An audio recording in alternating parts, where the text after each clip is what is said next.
আৰু যাকে ভাল পায় মই এইটো কোৱা নাই যে বিজেপিক আপোনালোকে যদি ভাল দেখিছে যে বিজেপিয়ে সঁচাকৈ ভাল কৰিছে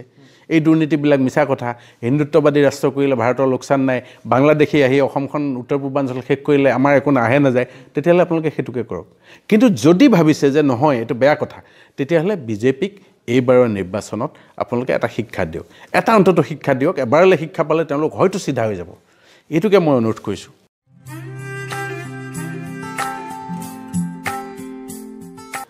আপোনালোক স্যাৰ আকৌ বাওপন্থী বুলিও ক'ব বিচাৰে বহুতে নহয় সেইটো এটা আপুনি কেনেদৰে সেইটো এটা ডাঙৰ কথা সেইটো এটা ডাঙৰ কথা মোক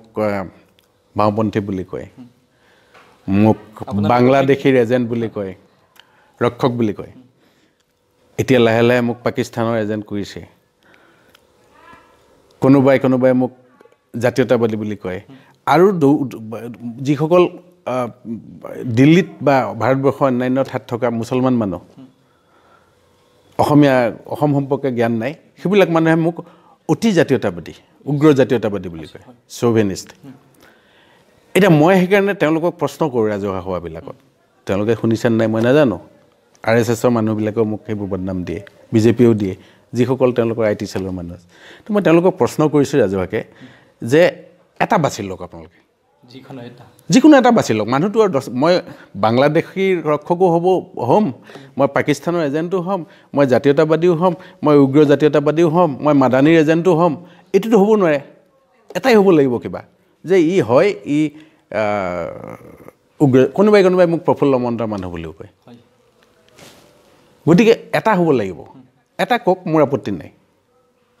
সেইটো মই উত্তৰ দিব পাৰোঁ কিন্তু আজি তেওঁলোকৰ সুবিধা মতে আজি এইটো দি চালে এইটো নাই খোৱা নাই অন্য এটা টেষ্ট কৰিব সেইটো দেখিছে সেইটো খোৱা নাই আৰু এটা টেষ্ট কৰিছে এইটো মোক গিনিপিক সজোৱাটো মই ভাল পোৱা নাই এটা কৈ ল'ব লাগে যে ই বাংলাদেশীৰ ৰক্ষক বা আমি ক'ত ক'লোঁ বাংলাদেশীৰ ৰখিব লাগে আমি ক'লোঁ চুক্তিমতে 71 চনৰ 24 মাৰ্চৰ পিছৰ এটাও বাংলাদেশী ইয়াত থাকিব নালাগে বাংলাদেশী বুলি নহয় অবৈধ নাগৰিক হিন্দু হওক মুছলমান হওক তোমালোকেহে কৈ আছা যে 71 পিছৰ হিন্দুবোৰ থাকিব মুছলমানবোৰ যাব লাগিব এইটো কোন দেশৰ নীতি সেইটো কাৰণে মই বাংলাদেশী এজেণ্ট হ'ল নেকি মইতো কেতিয়াও কোৱা নাই যে 71 পিছত থাকক আমিতো বাৰে বাৰে কৈ আছোঁ যে এজনো থাকিব নোৱাৰিব অসমত হিন্দুৱে হওক মুছলমানে হওক খ্ৰীষ্টানে হওক শিখে হওক 71ৰ 24 মাৰ্চৰ মাজনিশাৰ পিছৰ কোনো অবৈধ নাগৰিক অসমত থাকিব নোৱাৰিব এইটো স্পষ্ট কথা তাৰপিছত যদি মোক বাংলাদেশী ৰক্ষক বুলি কয় সেইটোতো মোৰ আপত্তি নাই হৈছে স্যাৰ যি ৰাজ্যিক অভিৱৰ্তন হৈ গ'ল প্ৰস্তাৱসমূহ বহুতে মিডিয়াত দেখিছে তথাপিতো আকৌ আপোনাৰ মুখেদি এবাৰ প্ৰথমটো সেইটোৱে আমি বিজেপিক যিকোনো প্ৰকাৰে প্ৰতিৰোধ কৰিবলৈ কৈছোঁ আৰু আমি সেইদিনা এখন ঘোষণা পত্ৰ প্ৰকাশ কৰিছোঁ তাত ৰাইজক আমাৰ গোটেই মেছেজটো দিবলৈ চেষ্টা কৰিছোঁ আৰু শীঘ্ৰেই আমি 10-12 দিন 15 দিনৰ ভিতৰত এখন চাৰ্জশ্বীট অভিযোগনামা বিজেপিয়ে বিগত কালত যোৱা 4-5টা বছৰত দেশত কি কৰিলে গোটেই অৰ্থনৈতিক ব্যৱস্থাটো ভাঙি পেলালে সামাজিক অস্থিৰতা তেওঁলোকে দুগুণে বঢ়ালে ৰিজাৰ্ভ বেংকৰ নিচিনা স্বতন্ত্ৰ যিবিলাক CBI ৰিজাৰ্ভ বেংক স্বতন্ত্ৰ যিবিলাক সংস্থা সেইবিলাকত হাত দিবলৈ আৰম্ভ কৰিছে হাজাৰ কোটি ৰিজাৰ্ভ বেংকৰ পৰা তেওঁলোকে উঠাই আনিছে বিভিন্ন মানে মানুহক মন মুহিবলৈ ভোট কিনিবৰ কাৰণে তেওঁলোকে আঁচনি ঘোষণা কৰিছে যিটো পৰম্পৰা আজিলৈকে সেই পৰম্পৰা নাই ৰিজাৰ্ভ বেংকৰ এটা যিটো ফাণ্ড 22,000 কোটি নে কিমান মই চাব লাগিব সেই পইচাটো উঠাই আনিছে এইটো কোনো তেনেকুৱা নজিৰ নাই আগতে তো এইবিলাক কৰি তেওঁলোকে ভোট কিনিবলৈ চেষ্টা কৰিছে আৰু গোটেই সকলোতে তেওঁলোকে ৰাজনৈতিক শিক্ষানুষ্ঠানবিলাকত RSS বেকগ্ৰাউণ্ড নহ'লে তেওঁলোকে VC এপইণ্ট নকৰা হৈছে এই কথাবিলাক যে হৈ আছে এইবিলাকতো ভাললৈ হোৱা নাই দেশখনত সংবিধান আছে আইন কানুন আছে আদালত আছে সেইমতে চলিলে আমাৰ কথা নাই হিন্দুত্ববাদ নহয় সংবিধান মতে চলা যদি কোনোবা অবৈধ আছে খেদা আমাৰতো কোনো আপত্তি নাই 71 পিছত চুক্তিৰ পিছত যিখিনি মানুহ আছে খেদা মোদী ডাঙৰীয়াই দেখোন নিজে কৈছিলে 16 মেৰ পিছত অসমত বাংলাদেশে তালি টোপোলা বান্ধিব তালি টোপোলা বান্ধি এতিয়া আনিবলৈহে কৈছে খুজিছে তেওঁলোকে যাবলৈতো কোৱা নাই সেইটো ভোটৰ কাৰণে কৈছিলে আৰু সেই তাকে আকৌ বিজেপি নেতাসকলে পিছত কি ক'লে যে নিৰ্বাচনত কিছুমান কথা কোৱাই হয় ইমান তুলুঙা ইমান তৃতীয় শ্ৰেণীৰ কথা তৃতীয় শ্ৰেণীৰ মানুহে কোৱা নিচিনা কথা ৰাজনৈতিক নেতাবিলাকে ক'লে নোখোৱাই নহয় গতিকে আমি সেইকাৰণে আহ্বান দিছোঁ বিজেপিক এটা কমিটি গঠন হৈছে সেইদিনা অভিৱৰ্তনত সেভ আসাম সেভ ইণ্ডিয়া বুলি এইটোৰ মটো এইটোৱেই যে ভাৰতখন বচাব লাগে অসম বচাব লাগে এইটো লৈ আমি কাম কৰিম আগত দিনত আৰু আমি চেষ্টা কৰিম মানুহক সকলো ৰাইজক বুজাবলৈ এইটো কথা নহয় যে এদিনতে আমি সফল হ'ম কিন্তু আমি চেষ্টা কৰি যাম আৰু এইটো আমি দৃঢ় প্ৰতিজ্ঞ আমাক কোনো টকাই কিনিব নোৱাৰে আমাক কোনো পুলিচৰ ভয় দেখুৱাই ঘৰত সোমাই ৰাখিব নোৱাৰে আমাক NSAত ভৰাব চেষ্টা কৰিছিলে সেইবিলাক ভয় দেখুৱাই লাভ নাই কাৰণ আমি আৰ্মিৰো মাৰ খাইছোঁ পুলিচৰো মাৰ খাইছোঁ জেলো খাইছোঁ তাদাতো সোমাইছোঁ আৰু এই টেলিফোনত দিনে নিশাই ভয় ভাবুকিবোৰ পায়ে থাকোঁ গতিকে এইবিলাক সৰু কথা সেইবিলাকে আমাক যদি ভাবিছে এইকেইটা মানুহ সোমাই দিব ঘৰত এই মূৰ্খ তাতকৈ ডাঙৰ নাই আৰু নিশ্চয় ছাৰ AGPয়ে সম্পূৰ্ণৰূপে আত্মসমৰ্পণ কৰা বুলি ক'ব নেকি আপুনি এইটোতো আত্মসমৰ্পণৰ বাহিৰে একো নহয় আঁঠু কাঢ়ি আত্মসমৰ্পণ কৰিছে কাৰণ বাৰে বাৰে ৰাজ্য চৰকাৰে কৈ আছে মিত্ৰতা নালাগে বুলি কৈছে কিন্তু বহুত কালি নে পৰহিলৈকে হিমন্ত বিশ্ব শৰ্মা ডাঙৰীয়াই কৈ আছে যে অগপৰ সৈতে মিত্ৰতা হোৱাৰ এবাৰ কোনো সম্ভাৱনা নাই কাৰণ তেওঁলোকৰ আমাৰ পঞ্চায়ত নিৰ্বাচনৰ পৰা তেওঁলোকৰ লগত আমাৰ বহুত মত পাৰ্থক্য হৈছে তো তাৰপিছত নিশা গোপনে মিটিং পাতি মিত্ৰতা কৰি লোৱাটোৱে কি বুজায় এইটো টোটেলি 100% আত্মসমৰ্পণ আঁঠু কাঢ়ি হস্তাংগে প্ৰণিপাত কৰি তেওঁলোকে বিজেপিৰ ওচৰত আত্মসমৰ্পণ কৰিছে ইয়াতকৈ লাজৰ কথা এটা জাতীয়তাবাদী দলৰ কাৰণে একো হ'ব নোৱাৰে ছাৰ আগন্তুক লোকসভা নিৰ্বাচনত সেই কোনে মাৰিব বুলি ভাবিছে হাঁহিটো কোনে মাৰিব সেইটো ৰাইজে ভাবক নেকি এইটো মই ভাবি দিলে বেছি বেয়া হ'ব কিন্তু আমিতো বিচাৰিছোঁ বিজেপি আহিব নালাগে বিজেপি আহিলে ভাৰতবৰ্ষ শেষ হ'ব অসমটো শেষ হ'বই কোনো কথাই নাই উত্তৰ পূৰ্বাঞ্চলটো শেষ হ'বই কাৰণ তেওঁলোকৰ কাৰণে অসম বা উত্তৰ পূৰ্বাঞ্চল একো মেটাৰে নহয় এইখন যদি কাইলৈ কৈ দিয়ে যে বাংলাদেশক দি দিব লাগে গোটেইখন দি দিবলৈও তেওঁলোক কিজানি সাজু হৈ যাব কিন্তু আমি বিচাৰিছোঁ ভাৰতীয় সংবিধান সুৰক্ষিত হ'ব লাগে ভাৰতীয়ত আইন ব্যৱস্থা কায়েম থাকিব লাগে ভাষা কৃষ্টি সংস্কৃতি আমাৰ ভাৰতবৰ্ষ এটা নামেই আছে যে অনৈক্যৰ মাজত ঐক্য চবৰে বেলেগ ভাষা বেলেগ কৃষ্টি তাৰ মাজত আমি এটা হৈ আছে তোমালোকে গোটেই ভাৰতবৰ্ষখনত হিন্দু ৰাষ্ট্ৰ কৰিব খুজিছা গোটেই ভাৰতবৰ্ষখনৰ এক সংস্কৃতি এক ভাৰত ফৰ্মুলা তোমালোকে প্ৰয়োগ কৰিব খুজিছা এইবিলাক হাস্যকৰ কথা তুমি কিয় যাউতি যুগীয়া এই ভাৰতবৰ্ষৰ ঐতিহ্যটো ধ্বংস কৰিব খুজিছা এইটো কাৰণে কোনে অধিকাৰ দিলে তোমালোকে তাৰ কাৰণে ভোট দিয়া নাছিল মানুহে গতিকে এই কথাবিলাক মানুহে হিচাপ নিকাচ কৰিছে এটা কথা খন্তেকীয়া চমকবিলাকে মানুহক কেতিয়াবা মহাচন্ন কৰে এইটো স্বাভাৱিক কথা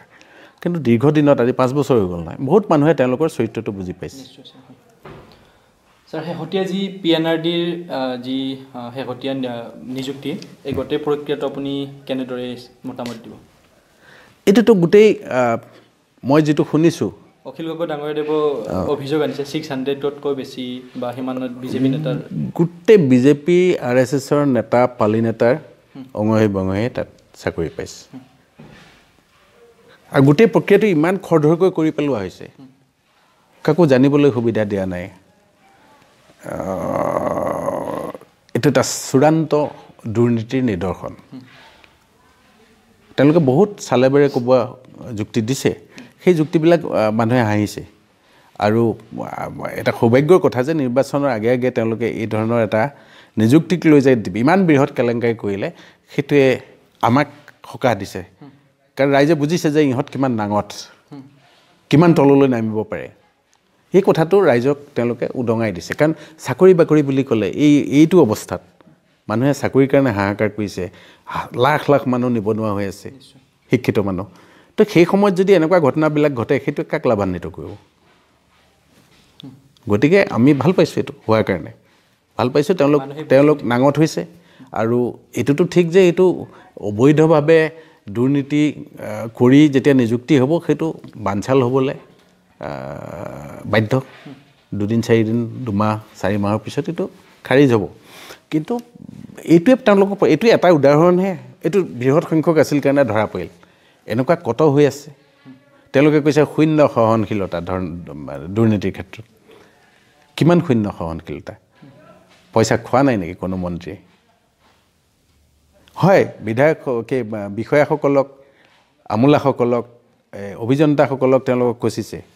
মানুহক দেখুৱাই কোনোবা এজনে যদি ক'ৰবাত অকণমান দুৰ্নীতি কৰিছে ধৰি দিয়ে ছাছপেণ্ড কৰি দিয়ে এইটো মানুহক বুজাবলৈ চেষ্টা কৰিছে যে আমি শূন্য সহনশীলতা নীতি অৱলম্বন কৰিছোঁ কিন্তু দিছপুৰত এই বৃহৎ বৃহৎ মন্ত্ৰীবিলাকে কোটিৰ ঘৰত লাখৰ লাখে লাখে টকা কাৰ পৰা কেনেকৈ লৈ আছে সেই কথাটোতো মানুহে জানে গতিকে এইবিলাক তেওঁলোকৰ ভণ্ডামী ভ্ৰষ্টাচাৰী নীতি এইবিলাক উদং হ'ব সময়ত আৰু এনেকুৱা এটা শাসন ব্যৱস্থা আমি নিবিচাৰোঁ সঁচাকৈ কৈছোঁ আমি তেনেকুৱা এটা শাসন নিবিচাৰোঁ আমি এইটো কোৱা নাই কাইলৈ কংগ্ৰেছ আহক আমি এইটো কোৱা নাই কাইলৈ বাওঁপন্থী আহক আমি এইটো কোৱা নাই কাইলৈ অন্য এটা কিবা দল আহক আমি কৈছোঁ যে তোমালোকেই কৰা কিন্তু তোমালোকে অসমীয়া জাতিক বুঢ়া আঙুলি দেখুৱাব নোৱাৰিবা তোমালোকে দুৰ্নীতি ভ্ৰষ্টাচাৰী এই নীতিবিলাক বাদ দিব লাগিব ভাৰতীয় সংবিধানক সন্মান দিব লাগিব হিন্দুত্ববাদৰ তোমালোকৰ এজেণ্ডা তোমালোকৰ দলৰ এজেণ্ডা দলত ৰাখা তোমালোকে জাপি দিব কিয় খুজিছা গোটেই দেশবাসীৰ ওপৰত এই কথাবিলাক কাৰণেহে আমি যুঁজি আছোঁ আমাৰতো ব্যক্তিগত শত্ৰুতা কাৰো লগত নাই নে সৰ্বানন্দ সোণোৱালৰ লগত আছে নে হিমন্ত বিশ্ব শৰ্মাৰ লগত আছে নে নৰেন্দ্ৰ মোদী বাৰু বহুত দূৰত থাকে তো এইবিলাক কথা আমি কি কাৰণে ফাইট কৰি আছোঁ এই কথাটো বুজা উচিত নিশ্চয় আৰু ৰাইজে সেইটো বুজিছে কাৰণেই চাগে আমাৰ কথাবিলাক শুনিবলৈ আৰম্ভ কৰিছে নিশ্চয় আপোনাৰ শেষৰটো প্ৰশ্ন আপুনি যুৱ প্ৰজন্মক কি উপদেশ দিব ছাৰ প্ৰথম কথা মই এনেকুৱা এটা বয়স হোৱাগৈ নাই যে মই উপদেশ দিম বহুতে কয় ছাৰ আশীৰ্বাদ কৰিব মই আশীৰ্বাদ কৰিব পৰা হোৱা নাই সেই বয়স হোৱা নাই আৰু উপদেশ দিব পৰা হোৱা নাই আজিকালি যুৱকসকল যথেষ্ট শিক্ষিত নিশ্চয় পৃথিৱীখন দেখিছে নিশ্চয় আজিকালি হাতৰ টিপাতে গোটেই পৃথিৱীখন থাকে মোবাইল ফোন এণ্ড্ৰইড ফোনত বা কম্পিউটাৰত ইণ্টাৰনেটত গতিকে মই উপদেশ দিবলৈ একো নাই মই এটা অনুৰোধ কৰিম সকলোকে নতুন প্ৰজন্মক বিশেষকৈ মই কৈ আছোঁ সেইবোৰতো 100% শুদ্ধ বুলি ভুল নাযাব আপোনালোকে নিজৰ বিবেক আছে নিজৰ আয়ত্তৰ ভিতৰত গোটেই পৃথিৱীখন আছে আপোনালোকে নিজেই পৰীক্ষা কৰি চাওক কথাবোৰ কোনটো সঁচা কোনটো মিছা আৰু যদি অসমীয়া আপোনালোক যি অসমীয়া যুৱকসকলক কৈছোঁ যে আপোনালোকে প্ৰথম কথা হ'ল ভৰিৰ তলৰ মাটিখিনি আমি সুনিশ্চিত কৰিব লাগিব আমাৰ ভাষা কৃষ্টি সুনিশ্চিত কৰিব লাগিব তাৰপিছত আমি বাহিৰখন চাম যদি কাইলৈ মোৰ ভৰিৰ তলত মাটি নাথাকে মোৰ যদি ক'বলৈ ভাষাটো নাথাকে মোৰ যদি লিখিবলৈ অসমীয়া ভাষাত লিখিবৰ কাৰণে মোৰ ক্ষমতা নাথাকে তেতিয়াহ'লে সেই জাতিটো জাতি হৈ নাথাকে আমি বাহিৰৰ গান শিকিম সংস্কৃতি ল'ম চাম কিন্তু আমাৰ নিজৰ সংস্কৃতিটো আমি বজাই ৰাখিব লাগিব কাৰণ তেতিয়াহে নহ'লে বাকীখিনি আমাক হাঁহিব যে ইহঁতৰ নিজৰ একো নাই আমাৰটোক লৈ উদ্বাউল হৈছে সেই অৱস্থাটোলৈ যাতে জাতিটো নাযায় আপোনালোক সকলো শিক্ষিত আপোনালোকে সেইকাৰণে এই কথাবিলাক অলপ গুৰুত্ব সহকাৰে ভাবিব আৰু যাকে ভাল পায় মই এইটো কোৱা নাই যে বিজেপিক আপোনালোকে যদি ভাল দেখিছে যে বিজেপিয়ে সঁচাকৈ ভাল কৰিছে এই দুৰ্নীতিবিলাক মিছা কথা হিন্দুত্ববাদী ৰাষ্ট্ৰ কৰিলে ভাৰতৰ লোকচান নাই বাংলাদেশী আহি অসমখন উত্তৰ পূৰ্বাঞ্চল শেষ কৰিলে আমাৰ একো আহে নাযায় তেতিয়াহ'লে আপোনালোকে সেইটোকে কৰক কিন্তু যদি ভাবিছে যে নহয় এইটো বেয়া কথা তেতিয়াহ'লে বিজেপিক এইবাৰৰ নিৰ্বাচনত আপোনালোকে এটা শিক্ষা দিয়ক এটা অন্তত শিক্ষা দিয়ক এবাৰলৈ শিক্ষা পালে তেওঁলোক হয়তো চিধা হৈ যাব এইটোকে মই অনুৰোধ কৰিছোঁ নতুন প্ৰজন্মক ছাৰ আপোনাৰ বহুমূল্য সময় আমাক দিব আমাৰ ওচৰৰ পৰা বহুত বেছি ধন্যবাদ জনালোঁ আৰু শেষত আপোনালোকে যদিহে এই চেনেলটো ছাবস্ক্ৰাইব কৰা নাই এতিয়ালৈকে এই চেনেলটো ছাবস্ক্ৰাইব কৰিব আৰু ওচৰত থকা বেল আইকনটো দবাই দিব ধন্যবাদ